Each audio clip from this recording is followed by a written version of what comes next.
আল্লাহর নবী একদিন সাহাবীদের বলতেছিলেন, ও প্রাণের সাহাবীরা, বনি ইসরাইলের ভিতরে আল্লাহর এক গোলাম ছিল, যেই আল্লাহর গোলাম একাধারে ৮০ বছর পর্যন্ত জিহাদের ময়দানে সময় কাটিয়েছে। সুবহানাল্লাহ। কয় বছর? ৮০ বছর। আরে আমরা তো ৮০ বছর হায়াতি পাই না। আর আল্লাহর নবী বলেন, বনি ইসরাইলের ভিতরে আল্লাহর এক গোলাম ছিল, এই আল্লাহর গোলাম ৮০ বছর পর্যন্ত শুধু যুদ্ধের ময়দানে সময় কাটিয়েছে, জিহাদের ময়দানে সময় কাটিয়েছে। আল্লাহর যেই বান্দা যুদ্ধের ময়দানে ৮০ বছর শুধু যুদ্ধের ময়দানে সময় কাটিয়েছে, এই বান্দার আমল নামায় অন্যান্য নেকি আছে না নাই? ওই বান্দার আমল নামায় তো আরো অসংখ্য গণিত নেকি আছে। তাহলে কল্পনা করে দেখেন ওই ব্যক্তির আমল নামায় কি পরিমাণ নেকি ছিল। আল্লাহর নবী বলেন, ফাআজিবাল মুসলিমুন। আল্লাহর নবীর এই ঘটনা বর্ণনা করার পর মুসলমানরা আশ্চর্য হয়ে গেল, সাহাবায়ে কেরাম আশ্চর্য হয়ে গেল যে একটা মানুষ যদি ৮০ বছর শুধু জিহাদের ময়দানে সময় কাটায়, তাহলে তার আমল নামায় কতই না নেকি আছে। আল্লাহ পাক রব্বুল আলামিন আপনার আমার নবীকে বললেন, ও পয়গম্বর, আপনি চিন্তা করবেন না, আপনার উম্মত যেন চিন্তা না করে।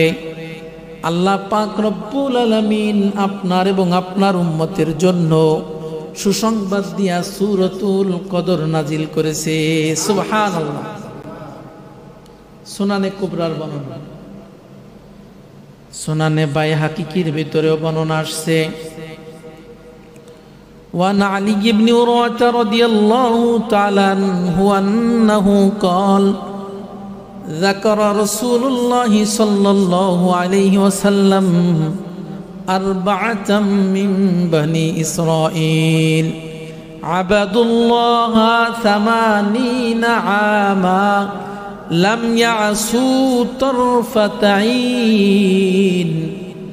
আল্লাহ নবী সাল্লাল্লাহু আলাইহি ওয়াসাল্লাম বলেন, বনি ইসরাইলের ভিতরে 4 আল্লাহর বান্দা ছিল। কয়জন? বনি ইসরাইলের ভিতরে আল্লাহ তাআলার 4 বান্দা ছিল, যারা একাধারে ৮০ বছর পর্যন্ত আবাদুল্লাহ, আল্লাহর ইবাদত করেছে, আল্লাহর গোলামি করেছে, আল্লাহর হুকুম পালন করেছে। লাম ইয়াসু তরফাতাইন, ৮০ বছরের ভিতরে চোখের এক পলক পরিমাণ সময়ও অন্যায় কাজে লিপ্ত হয় না। সুবহানাল্লাহ। ও মুসলমান, আমরা তো 1 সেকেন্ডেরও গ্যারান্টি দিতে পারি না। আমাদের জীবনের 1টা সেকেন্ড গ্যারান্টি দিতে পারি না যে 1 সেকেন্ডের ভিতরে কোনো গুনাহ নাই। অথচ পয়গম্বর বলেন, বনি ইসরাইলের ভিতরে আল্লাহর এমন 4 গোলাম ছিল, যারা ৮০ বছরের ভিতরে কোনো গুনাহ করে নাই।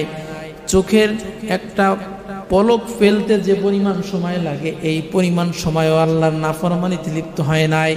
অর্থাৎ যাদের জীবনে চুল পরিমাণ কোনো গুনাহ নাই। সুবহানাল্লাহ।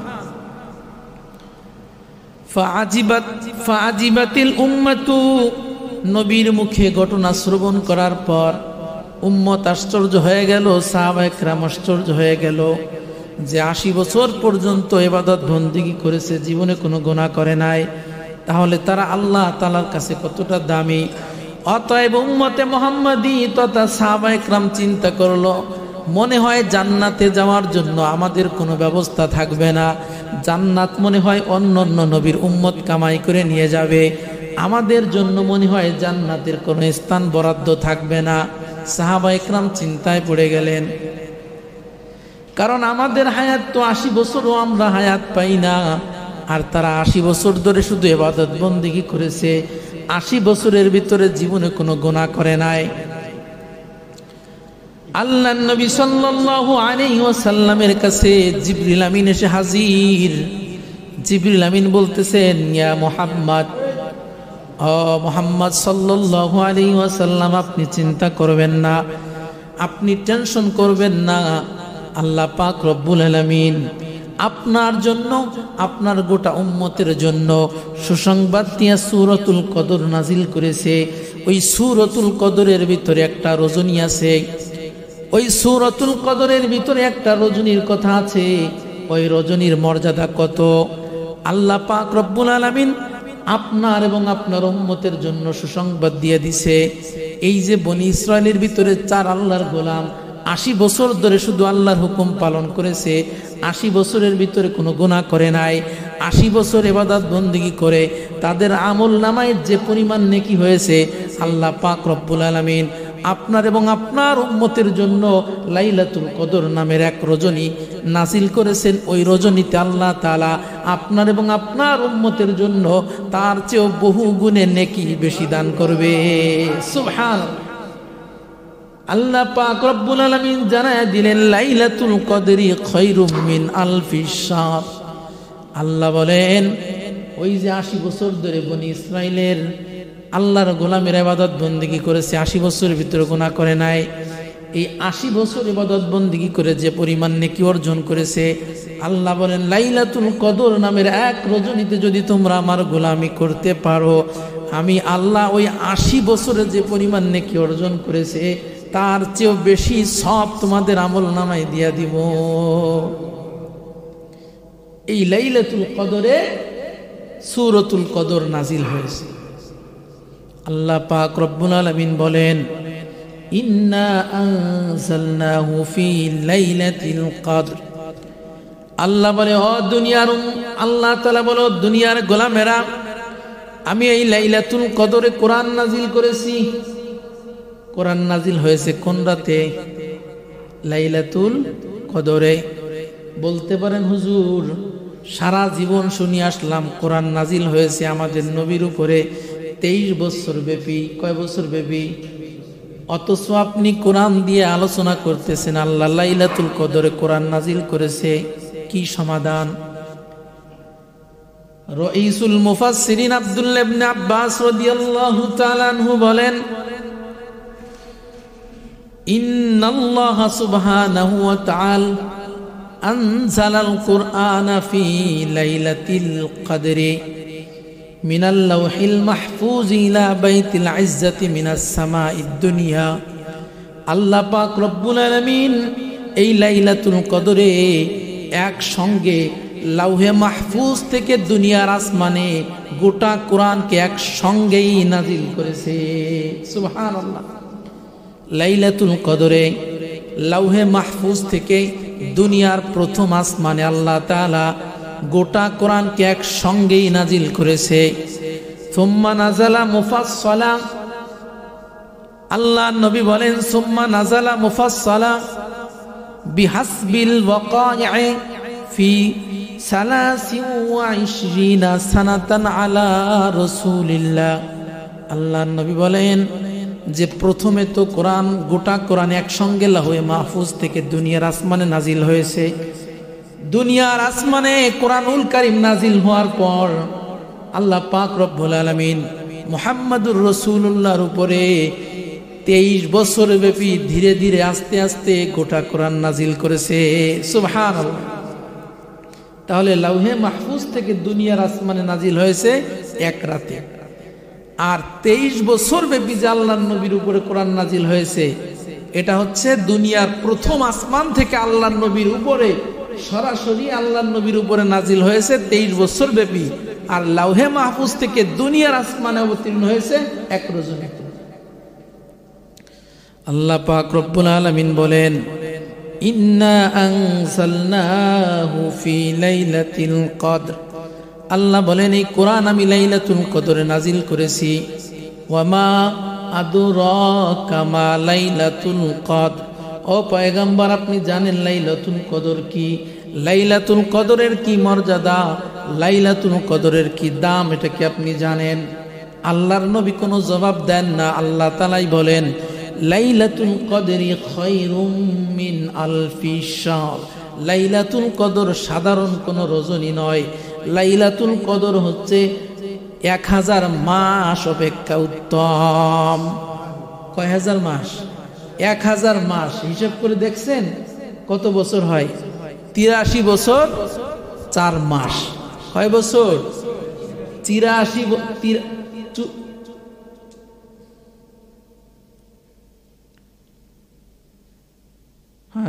বছর, 83 বছর 4 মাস। তাহলে দেখেন আল্লাহ বলেন লাইলাতুল কদরি খায়রুম মিন আলফি শাহর। তাহলে এই লাইলাতুল কদর হচ্ছে 1000 মাস তথা 83 বছর 4 মাস অপেক্ষা উত্তম হচ্ছে এই এক রজনী। আল্লাহ বলেন লাইলাতুল কদরি খায়রুম মিন আলফি শাহর তানাজ্জালুল মালাইকাতু ওয়ার রূহু ফিহা বিইذনি রাব্বিহিম মিন কুল্লি আমর। আল্লাহ পাক রব্বুল আলামিন বলেন, ও আমার বান্দারা, এই লাইলাতুল কদরে আসমান থেকে জিবরিল আমিন দুনিয়ার জমিনে পদার্পণ করে। চিল্লায়ে বলেন সুবহানাল্লাহ। শুধু জিবরিল আমিন নয়, জিবরিল আমিন ফেরেশতাদের একটা জামাত নিয়ে দুনিয়ার জমিনে পদার্পণ করে। আল্লাহ বলেন তানাজ্জালুল মালাইকাতু ওয়ার রূহু ফিহা বিইذনি রাব্বিহিম মিন কুল্লি আমর। আল্লাহ পাক রব্বুল আলামিনের পক্ষ থেকে সব ধরনের কল্যাণ, সব ধরনের বরকত এবং সব ধরনের রহমত নিয়ে দুনিয়ার জমিনে আগমন করে। হাত্তা মাতলাইল ফজর, ফজর পর্যন্ত, শবে সাদেক পর্যন্ত, সাহারির পূর্ব মুহূর্ত পর্যন্ত জিবরিল আমিন সহ ফেরেশতাদের একটা জামাত উম্মতে মুহাম্মাদির জন্য দোয়া করতে থাকে। সুবহানাল্লাহ। তাহলে লাইলাতুল কদরে কি পাওয়া যায়? ফেরেশতাদের দোয়া পাওয়া যায়। প্রাণের ভাইয়ের আমার, হাদিসের ভিতরে আসছে আন উবাদাহ ইবনে সামিত রাদিয়াল্লাহু তাআলা আনহু আন্নাহু قال قال النبي صلى الله عليه وسلم إذا كان ليلة القدر نزل جبريل في كبكبة من الملائكة। আল্লাহ নবী বলেন লাইলাতুল কদর যখন শুরু হয়ে যায়, এই লাইলাতুল কদরে আল্লাহ পাক রব্বুল আলামিনের হুকুমে জিবরিল আমিন ফেরেশতাদের একটা জামাতের ভিতরে আগমন করে। ইউসাল্লুনা আলা কুল্লি আবদিন কাইমিন আও কাঈদিন ইয়াযকুরুল্লাহ আযজা ওয়া জাল। আল্লাহ নবী বলেন, ও আমার উম্মতের দল, দুনিয়ার জমিনে লাইলাতুল কদরে যারা বসে দাঁড়িয়ে অথবা যে যেভাবে আল্লাহ তাআলার হুকুম পালন করে, আল্লাহ তাআলার গোলামি করে, তাদের প্রত্যেকের উপরে আল্লাহ পাক রব্বুল আলামিনের ফেরেশতারা রহমতের দোয়া করতে থাকে। ইউসাল্লুনা আলা কুল্লি আবদিন কাইমিন আও কাঈদিন ইয়াযকুরুল্লাহ আযজা ওয়া জাল। শুধু তাই নয়, আল্লাহ নবী বলেন ফাইদা কানা ইয়াউমু ঈদিহিম, যখন আমার উম্মতেরা গোটা রমজান আমার হুকুম, আল্লাহ তাআলার হুকুম পালন করলো, লাইলাতুল কদরে ইবাদত বন্দেগী করলো, গোটা মাস রমজান মাস পরিপূর্ণভাবে আল্লাহর হুকুম পালন করার পরে যখন ঈদগার ময়দানে আসে, আল্লাহ নবী বলেন বাহা বিহিম মালাইকাতাহু, আল্লাহ তাআলা ফেরেশতাদের সঙ্গে উম্মতে মুহাম্মাদীদের নিয়ে গর্ব করে বলতে থাকে, ইয়া মালাইকাতি মা জাযাউ আজিরিন ওয়াফা আমালাহু। ও আমার ফেরেশতারা, যেই শ্রমিক মালিকের হুকুম ঠিকমতো পালন করে, ওই শ্রমিকের পারিশ্রমিক কি হতে পারে তোমরা বলো? ক্বালু, ফেরেশতারা বলে, আয় রব আজরুহু আইওয়াফা, যেই শ্রমিক মালিকের হুকুম পরিপূর্ণভাবে পালন করে, ওই মালিকের জন্য উচিত শ্রমিককে পরিপূর্ণভাবে পারিশ্রমিক দেওয়া। সুবহানাল্লাহ। আল্লাহ পাক রব্বুল আলামিন ফেরেশতাদেরকে বলে, ও আমার ফেরেশতারা শোনো, ওয়া ইজ্জতি ওয়া জালালি ওয়া কারামি ওয়া উলুবি ওয়া ইরতিফাই মাকানি। ও ফেরেশতারা, আমার ইজ্জতের কসম, আমার জালালিয়াতের কসম, আমার জামালিয়াতের কসম, আমার সুচ্চ মর্যাদার কসম করে বলছি, ও ফেরেশতারা শোনো, লাউজি বান্নাহুম, আমার যেই সকল গোলামেরা গোটা রমজান মাস আমার হুকুম পালন করলো, লাইলাতুল কদরে আমার হুকুম পালন করলো, ওই লোকগুলা যখন ঈদগার ময়দানে আসে, এবং আমি আল্লাহর কাছে যখন দোয়া করে লাউজিবান্নাহুম, আমি সঙ্গে সঙ্গে তাদের দোয়া কবুল করে নিই। সুবহানাল্লাহ। শুধু তাই নয়, আল্লাহ বলেন ওয়াকাদ গফারতু লাহুম, আমি আমার বান্দাদের জীবনের সব গুনাহগুলো মাফ করে দিই। ওয়া বাদদালতু সাইয়্যাতিহিম হাসানাত, ওদের জীবনের যত গুনাহ আছে ওই গুনাহকে আমি নেকি দ্বারা পরিবর্তন করে দিই। আল্লাহ পাক রব্বুল আলামিন বলে, ও আমার বান্দারা, ইরজিউ মাগফুরান লাকুম, আমি তোমাদের জীবনের সব গুনাহ মাফ করে দিলাম। তোমরা এখন যদি ঘরে ফিরে যাও ঈদগার ময়দান থেকে, সম্পূর্ণভাবে নিষ্পাপ হিসাবে তোমরা ঈদগার ময়দান থেকে বাড়িতে ফিরে যাও। সুবহানাল্লাহ। এমন একটি গুরুত্বপূর্ণ একটা রজনীর নাম হচ্ছে কি? লাইলাতুল কদর। প্রাণের ভাইরা আমার, এই লাইলাতুল কদর কবে হবে? লাইলাতুল কদর কবে হবে এ ব্যাপারে আয়েশা সিদ্দিকা রাদিয়াল্লাহু তাআলা আনহা থেকে বর্ণিত হাদিস। قال النبي صلى الله عليه وسلم, আল্লাহর নবী বলেন, তাহাররু লাইলাতুল কদরি ফিল বিত্রি মিনাল আশরিল আওয়াখির মিন রমাদান, তোমরা লাইলাতুল কদর খুঁজো রমজানুল মুবারকের শেষ দশকের ভিতরে। লাইলাতুল কদর কোন জায়গা খুঁজতে হবে? রমজানুল মুবারকের শেষ দশকের ভিতরে আল্লাহর নবী লাইলাতুল কদর খুঁজতে বলছেন। প্রাণের ভাইরা আমার, রমজানুল মুবারকের শেষ দশকের ভিতরে রয়েছে লাইলাতুল কদর। লাইলাতুল কদরের সঠিক সংখ্যা আমাদের নবীকে জানানো হয়েছিল, পরবর্তীতে আবার ভুলিয়ে দেওয়া হয়েছে। হাদিসের ভিতরে ঘটনা আসছে, আন আলিয়্যিন রাদিয়াল্লাহু তাআলা আনহু আন্নাহু ক্বাল খরাজা রাসূলুল্লাহি সাল্লাল্লাহু আলাইহি ওয়াসাল্লাম লিইখবিরানা বিলাইলাতিল কদর, আল্লাহর নবী একদিন আমাদের সামনে বের হলেন লাইলাতুল কদরের সঠিক তারিখের ব্যাপারে সংবাদ দেওয়ার জন্য। ফাতালাহা ফুলান ওয়া ফুলান, দুইজন সাহাব, দুইজন ব্যক্তি, দুইজন মুসলমান ঝগড়া বিভেদে লিপ্ত হয়ে গেল। আল্লাহর নবী বলেন, ওয়াকাদ উনসিতুহা, এই কারণে আমার অন্তর থেকে লাইলাতুল কদরের সঠিক তারিখটাকে ভুলিয়ে দেওয়া হলো। নাউজুবিল্লাহ। এই হাদিসের আলোকে আমরা বুঝতে পারলাম ঝগড়া বিভেদ কতটা খারাপ জিনিস। যেই ঝগড়া বিভেদের কারণে আল্লাহ পাক রব্বুল আলামিন লাইলাতুল কদরের সঠিক সংখ্যাটা আল্লাহ তাআলা উঠিয়ে নিলেন। আল্লাহর নবী বলেন, ও আমার উম্মতেরা, তোমরা লাইলাতুল কদর যদি পাইতে চাও তাহলে রমজানুল মুবারকের শেষ দশকের বেজোড় রজনীতে খোঁজো। শেষ দশকের বেজোড় রজনীতে লাইলাতুল কদর খুঁজো। এখন বলতে পারেন, তো লাইলাতুল কদরের সঠিক সংখ্যা, সঠিক তারিখ যদি বলে দেওয়া হতো তাহলে তো ভালো হতো, মানুষ একটু ইবাদত বন্দেগী করতে পারত। প্রাণের ভাইরা আমার, লাইলাতুল কদরের সঠিক তারিখ কেন জানানো হয় না? এর পিছনে কয়েকটা কারণ। এক নাম্বার কারণ, লাইলাতুল কদরের সঠিক তারিখ না জানানোর কারণে আমরা এক রজনীকে পাওয়ার জন্য আমরা আরো 9টা রজনী ইবাদত বন্দেগীর সুযোগ পাইতেছি। এই জন্য আল্লাহ পাক রব্বুল আলামিন বান্দার ইবাদতের পরিমাণ যেন বেশি হয়, এই জন্য আল্লাহ পাক রব্বুল আলামিন লাইলাতুল কদরের সঠিক তারিখটা আল্লাহ তাআলা উঠিয়ে নিয়েছে। সুবহানাল্লাহ। এটা একটা কারণ। আর একটা কারণ এটাও হতে পারে, লাইলাতুল কদরের সঠিক তারিখ যদি জানা যেত, মানুষ যদি জানতো, তাহলে কিছু মানুষ এমন ছিল যারা সারা বছর ইবাদত বন্দেগী করতো না, শুধুমাত্র লাইলাতুল কদর ইবাদত বন্দেগী করে জীবনের সব গুনাহগুলো মিটিয়ে দিত। পক্ষান্তরে আল্লাহ পাক রব্বুল আলামিনের একজন প্রিয় বান্দা সারা বছর ইবাদত বন্দেগী করেছে, কিন্তু লাইলাতুল কদরের দিন হঠাৎ করে লাইলাতুল কদরের রাত্রে অসুস্থ হয়ে গেছে, তখন ওই লোকটার মনটা কিন্তু খুবই খারাপ হয়ে যেত। তাহলে সারা বছর যেই বান্দা আল্লাহর হুকুম পালন করেছে সে লাইলাতুল কদরের হক থেকে বঞ্চিত হতো, আর যেই ব্যক্তি সারা বছর আল্লাহর হুকুম পালন করে নাই সে লাইলাতুল কদরের মর্যাদা নিয়ে বাড়ি ফিরে চলে যেত।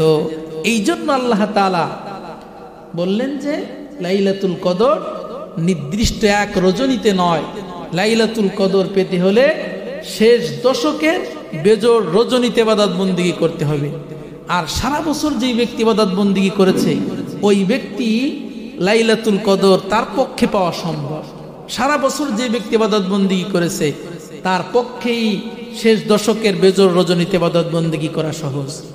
আর যে ব্যক্তি সারা বছর ইবাদত বন্দেগী করতে পারে না, ওই ব্যক্তি লাইলাতুল কদর উপলক্ষে রমজানুল মুবারকের শেষ দশকেও ইবাদত বন্দেগী করার সুযোগ পায় না।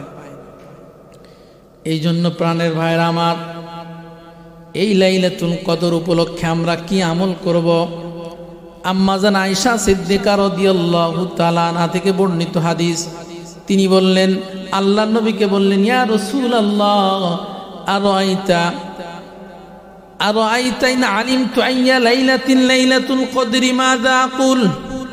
ও পয়গম্বর, যদি আমি জানতে পারি কোন রজনী লাইলাতুল কদর হবে তাহলে আমার কি আমল হবে? লাইলাতুল কদর উপলক্ষে আমি কি আমল করতে পারি? আল্লাহর নবী আয়েশা সিদ্দিকাকে বললেন, ও আয়েশা, লাইলাতুল কদর উপলক্ষে তুমি একটা দোয়া আল্লাহর কাছে সবসময় বেশি বেশি করবা। ওই দোয়াটা হলো ওয়াকুলি আল্লাহুম্মা ইন্নাকা আফুবুন কারীম তুহিব্বুল আফওয়া ফাআফু আন্নী। এই দোয়াটা বেশি বেশি পড়তে হবে। আল্লাহুম্মা ইন্নাকা আফুবুন কারীম তুহিব্বুল আফওয়া ফাআফু আন্নী। আল্লাহুম্মা, হে আল্লাহ, ইন্নাকা আফুবুন কারীম, নিশ্চয়ই আপনি ক্ষমাশীল, তুহিব্বুল আফওয়া, ক্ষমাকে পছন্দ করেন, ফাআফু আন্নী, অতএব আপনি আমাকে ক্ষমা করে দেন। সরাসরি হাদিসের ভিতরে এই দোয়াটা আসছে, আমরা এই দোয়াটা মুখস্থ করে নিব, একেবারে সহজ। আল্লাহুম্মা ইন্নাকা আফুবুন কারীম তুহিব্বুল আফওয়া ফাআফু আন্নী। এই দোয়াটা আমরা বেশি বেশি পড়ব লাইলাতুল কদরের রজনীতে।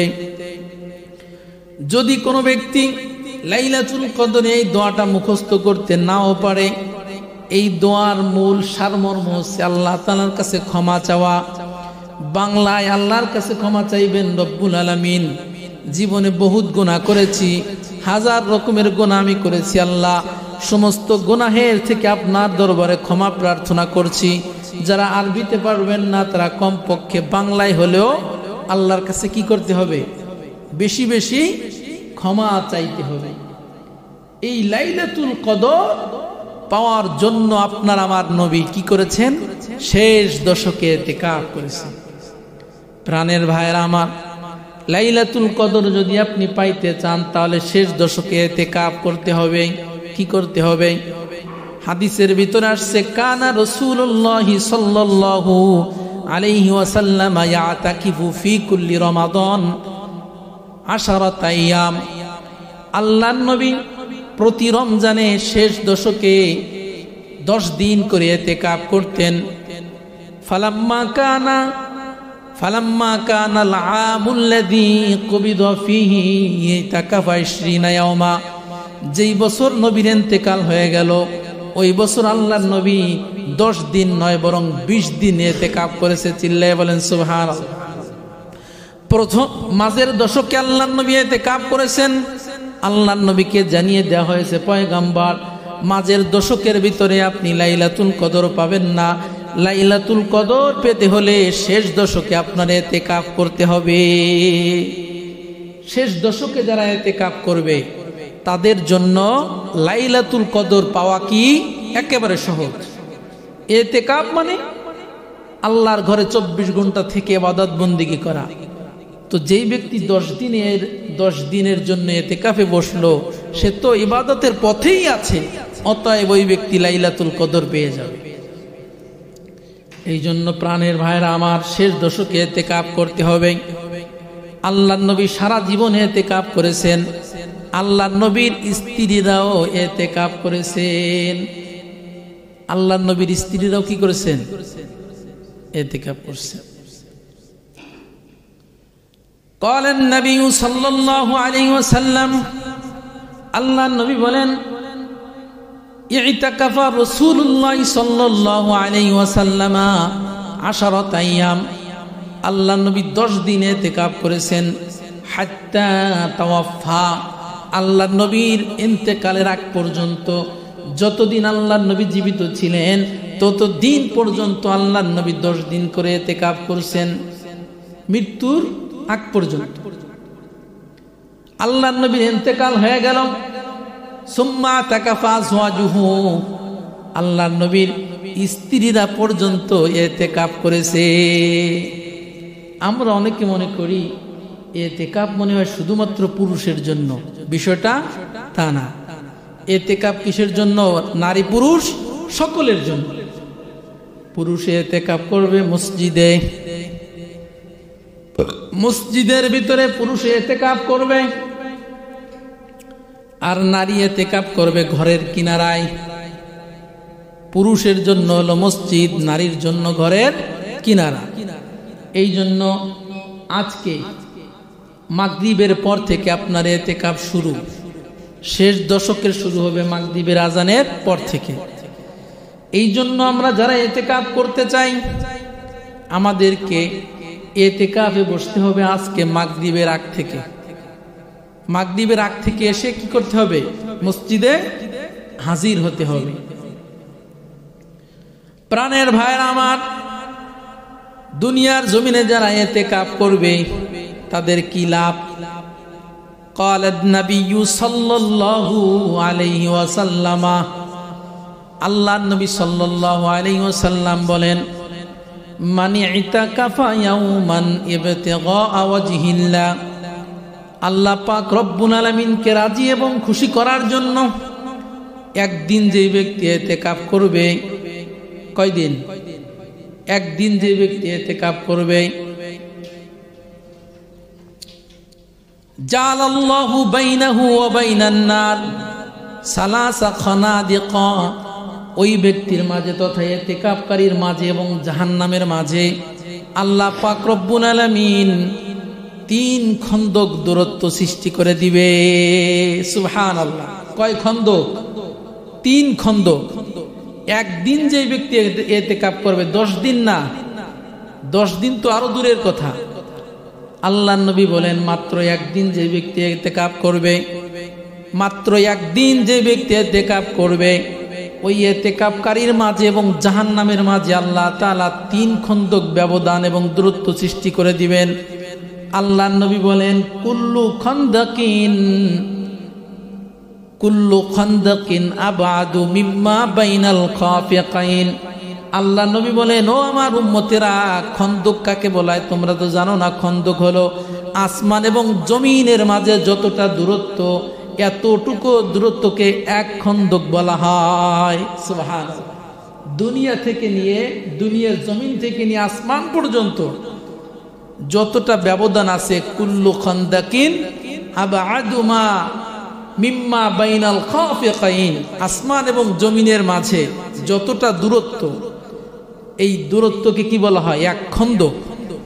তো আল্লাহর নবী বলেন, যে ব্যক্তি একদিন ইতিকাফ করবে তার থেকে আল্লাহ তাআলা জাহান্নামকে এই আসমান এবং দুনিয়া, আসমান এবং জমিনের মাঝে যতটা পার্থক্য, যতটা দূরত্ব, এর চেয়ে 3 গুণ বেশি দূরত্ব সৃষ্টি করে দিবে। সুবহানাল্লাহ। জাহান্নাম কতটা দূরে চলে যাবে কল্পনা করা যায়?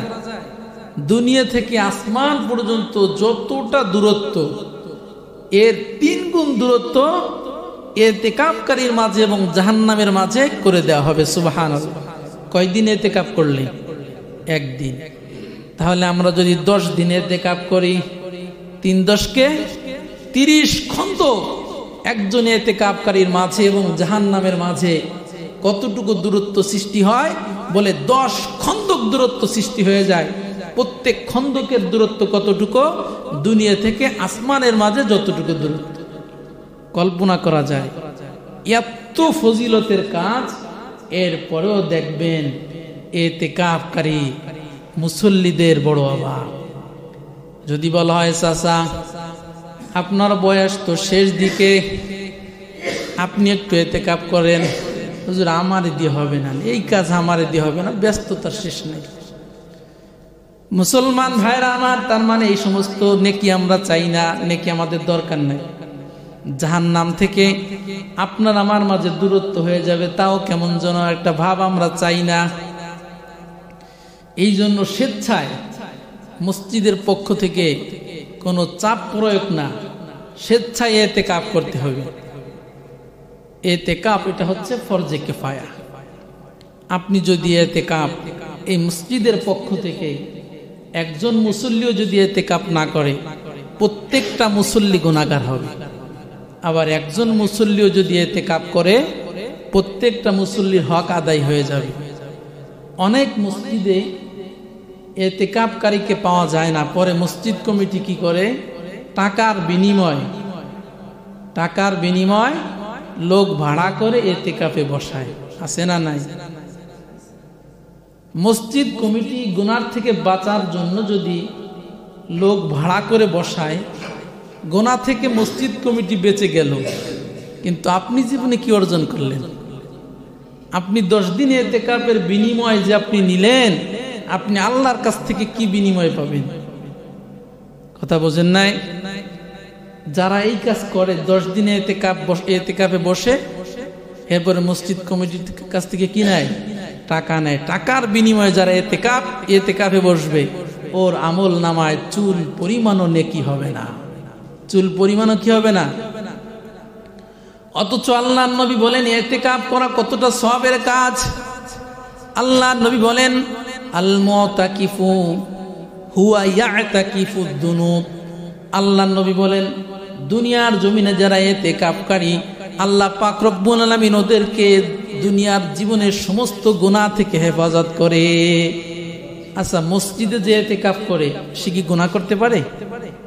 মসজিদে বসে 10 দিনে গুনাহ হয়? ইবাদত বন্দেগী হয় না?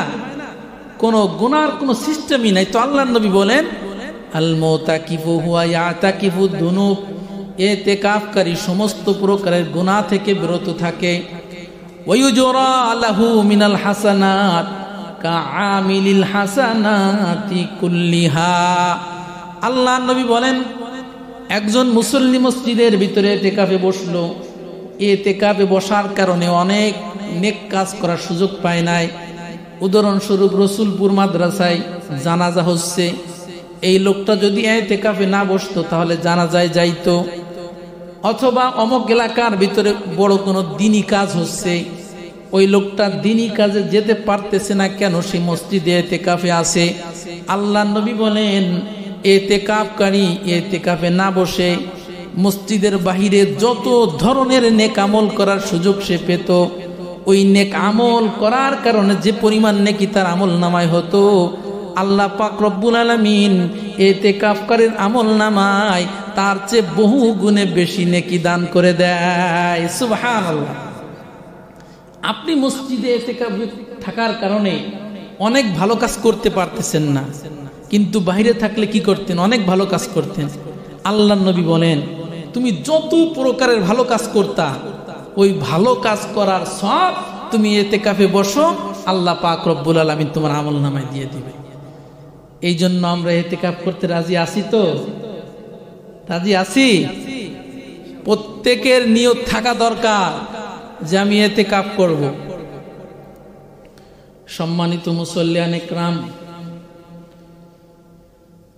রমজান যেহেতু শেষ দিকে, সাদাকাতুল ফিতির সম্পর্কে কিছু কথা। আল্লাহ পাক রব্বুল আলামিন সাদাকাতুল ফিতির এটা কেন ওয়াজিব করেছেন? ক্বালান নাবিয়্যু সাল্লাল্লাহু আলাইহি ওয়াসাল্লাম, আল্লাহর নবী বলেন ফারাদা রাসূলুল্লাহি সাল্লাল্লাহু আলাইহি ওয়াসাল্লাম সাদাকাতাল ফিতরি তুহরাতান লিস-সাইমি মিনাল লাগবি ওয়ার রাফাস ওয়া তু'মাতান লিল মাসাকিন। পয়গম্বর বলেন সদকায়ে ফিতির ওয়াজিব হওয়ার কারণ হলো রোজাদারের জীবনের গুনাহকে দূর করার জন্য, তুহরাতান লিস-সাইমি মিনাল লাগবি ওয়ার রাফাস। পয়গম্বর বলেন রোজাদার জীবনে তার অনেক গুনাহ হয়ে যেতে পারে, রোজাদারের জীবনে টুকটাক যে গুনাহ হয়ে যায়, এই গুনাহ থেকে মুক্তির জন্য আল্লাহর নবী সদকায়ে ফিতরের ব্যবস্থা করছে। আপনি রোজা রেখে আপনার যদি রোজার ভিতরে কোনো ত্রুটি থাকে, ঘাটতি থাকে, এই ঘাটতি পূরণের লক্ষ্যে সদকায়ে ফিতরের বিধান। ফরজ নামাজের পরিপূর্ণতা প্রদানের জন্য নফল নামাজের ব্যবস্থা আছে, তো রোজার ঘাটতি পূরণের জন্য কি আছে? সদকায়ে ফিতর। আল্লাহর নবী আরো বলেন তু'মাতান লিল মাসাকিন, মিসকিনের পেটে যেন খাবার যায়, মিসকিনের পেটে যেন খাবার যায়, এই জন্য সদকায়ে ফিতরের বিধান করা হয়েছে।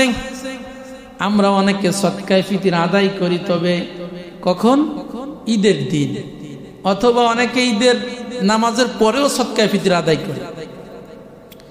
আল্লাহর নবী বলেন সদকায়ে ফিতর আদায় করতে হবে কবলা খুরুজিন নাস ইলাল মুসাল্লা, ঈদগার ময়দানে যাওয়ার আগে সদকায়ে ফিতর আদায় করতে হবে। সবচেয়ে ভালো হলো এই রমজান মাসের ভিতরে সদকায়ে ফিতর আদায় করে দেওয়া। আচ্ছা, সদকায়ে ফিতর এটা গরিবের হক, তো গরিবের হক, আপনার ভালো পোশাক পরতে মন চাচ্ছে, ভালো খেতে মন চাচ্ছে, আপনি ঈদ উপলক্ষে কত ধরনের কেনাকাটা করছেন, গরিবেরও তো মনে চায়। এখন আপনি ঈদের পরে, ঈদের নামাজের পরে আপনি তাকে সদকায়ে ফিতরের টাকা দিলেন, এই টাকা দেশে কি করবে? এই টাকা তার কোনো কাজে আসবে? কাজে আসলেও তার মনের ভিতরে যে একটা ঈদ উদযাপনের যে একটা আনন্দ, এই আনন্দ কিন্তু গরিব পাবে না। এই জন্য আল্লাহর নবী বলেন সদকায়ে ফিতর দুই কারণে ওয়াজিব করা হয়েছে।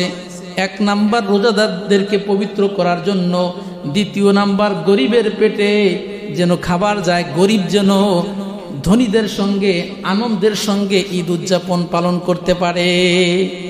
এজন্য সদকায়ে ফিতর আমরা রোজার ভিতরে দিয়ে দিব।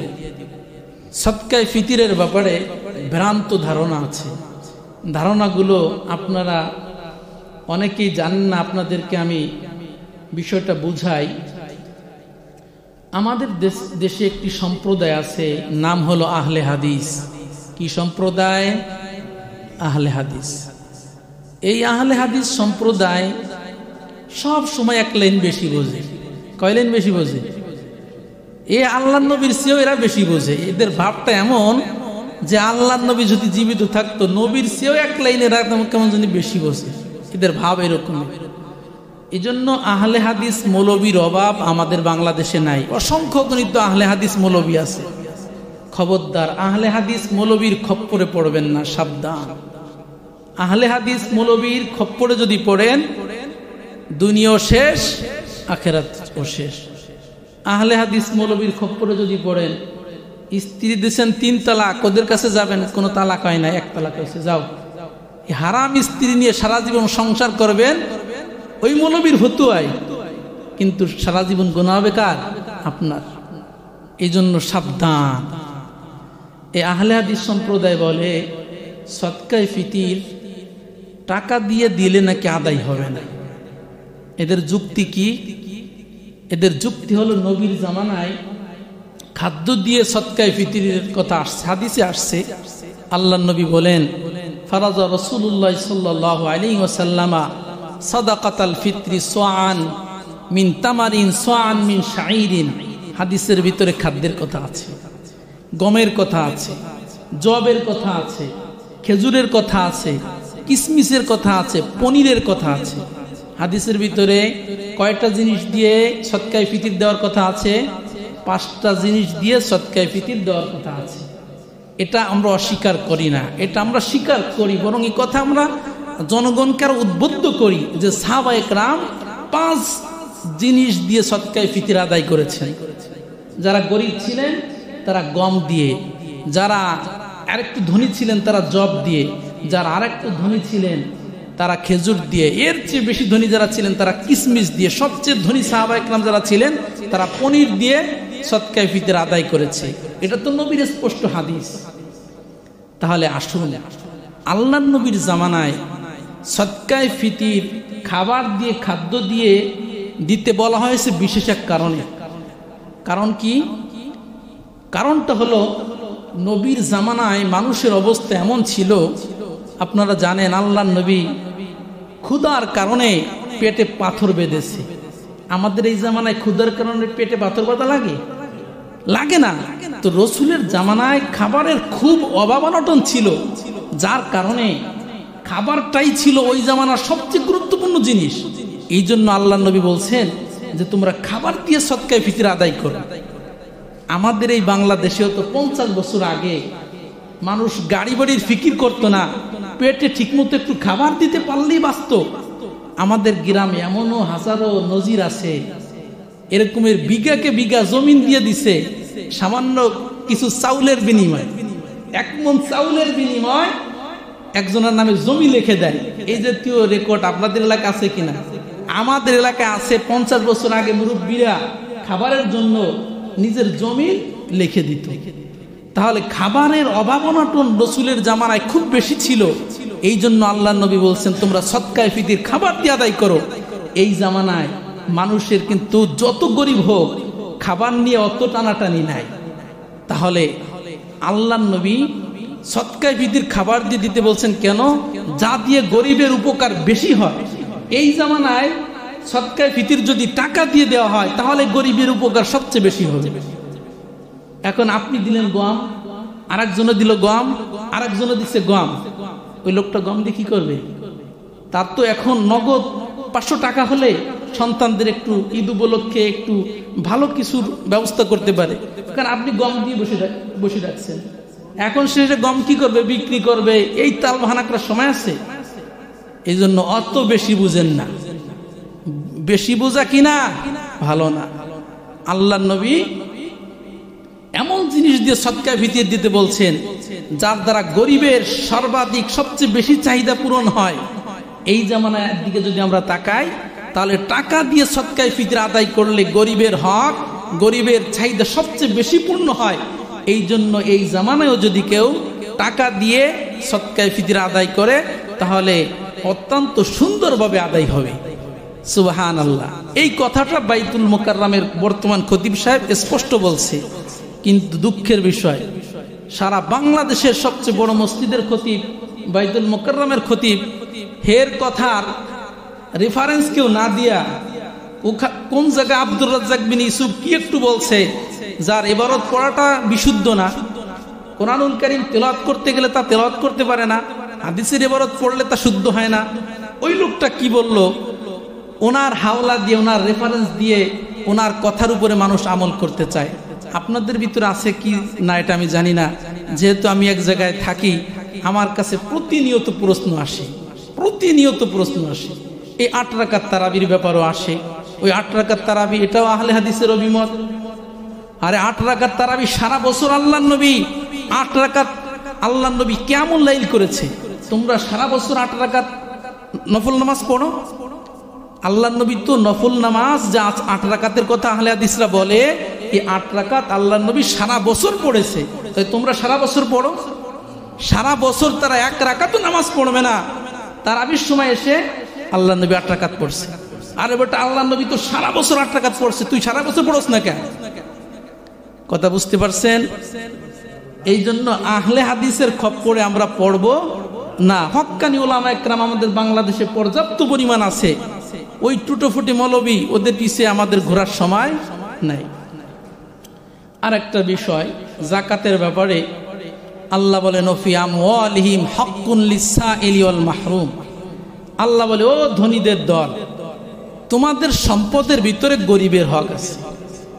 আমরা কি করি? আমরা মনে করি এই যে যাকাত দিতেছি এটা মনে হয় আমি গরিবের প্রতি দয়া করতেছি।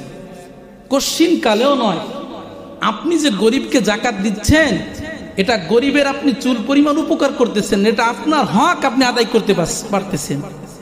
এমন একটা জামানা আসবে ধনীরা গরিব খুঁজে পাবে না। হাদিসের ভিতরে আসছে ইমাম মাহদী আলাইহিস সালাতু ওয়াস সালামের জামানায় ধনী ব্যক্তি যাকাতের পোটলা নিয়ে ঘুরবে, শত শত মাইল অতিক্রম করে এক ধনী এক গাছের ছায়া অবস্থান করবে, অনেক প্রচন্ড রোদের ভিতরে অপেক্ষা করবে যে কোনো গরিব আসে কিনা। আর আসে না। অপেক্ষা করতে করতে সন্ধ্যাবেলা আর একজন ব্যক্তির সঙ্গে সাক্ষাৎ হবে।